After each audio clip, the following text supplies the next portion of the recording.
Hello, friends. I'm Chris. I'm from Transformation Nation Yoga and Wellness. And welcome to our February 2022 free public talk. The title of this talk is Resistance, and this is a talk about enhancing immune system response and function through the nervous system.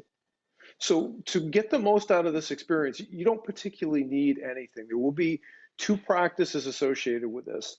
If you like to have a pen and a paper, maybe a journal to take a couple of notes, I will be talking about a number of behavioral protocols that we can use to help bolster and strengthen the immune system, but that's completely optional. The other thing that I will tell you about this, I will be archiving this talk.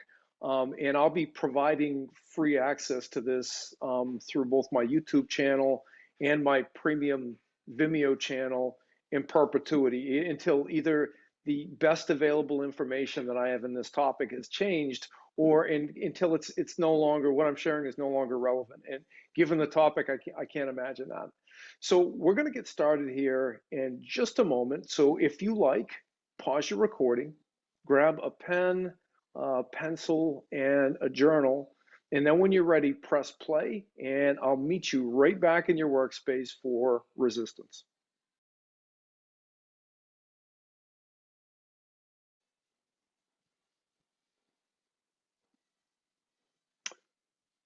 All right, friends. So we're going to get started with this talk. I feel like if you come to a Transformation Nation talk or workshop or program or event, you deserve to know how we're going to spend our time together. So what I have intended for the next 45 minutes to an hour, we'll discuss immune system function generally. We'll detail some of many behavioral protocols that we can take to enhance our own immune system function. I'll provide some strategies that you can take to avoid sabotaging your immune system. And I'll offer specific and actionable immune boosting behavioral protocols. We will also be doing two immune system boosting breath practice during this. For the live session, I'll leave time for a question and answer session. And I'm also going to talk briefly about Next Level Human, our 12-month Ayurvedic health coaching program. Let's get started with an opening practice and protocol. Now, this is a breath practice. In my program, I would consider this to be a coffee category breath in that it is upregulating the autonomic nervous system. It's sympathetic nervous system activating, which means it is vasoconstricting your blood. It will make your blood vessels smaller. So expect an increase in pulse rate, an increase in blood pressure. I expect with this particular technique, you will actually feel a pretty tangible increase in your skin temperature. How I would describe this breath practice is as a cyclic hyperventilation with breath retention. That is a mouthful. To be expedient, if you like, you can just refer to this practice as Wim Hof. This is a variation of a breath practice Wim Hof quite famously used to fight off a viral infection under laboratory setting. He consented to have them inject him with a viral infection, and he used this breath practice to fight it off.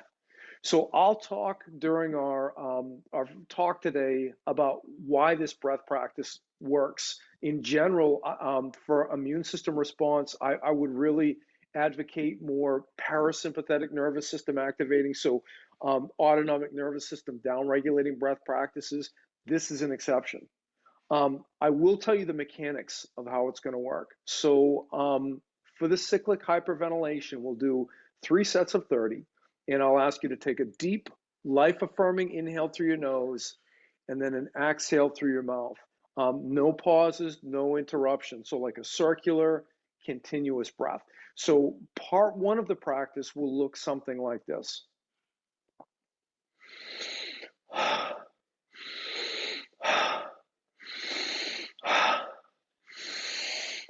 And I'll be cueing you for each inhale, each exhale. We'll do that 30 times.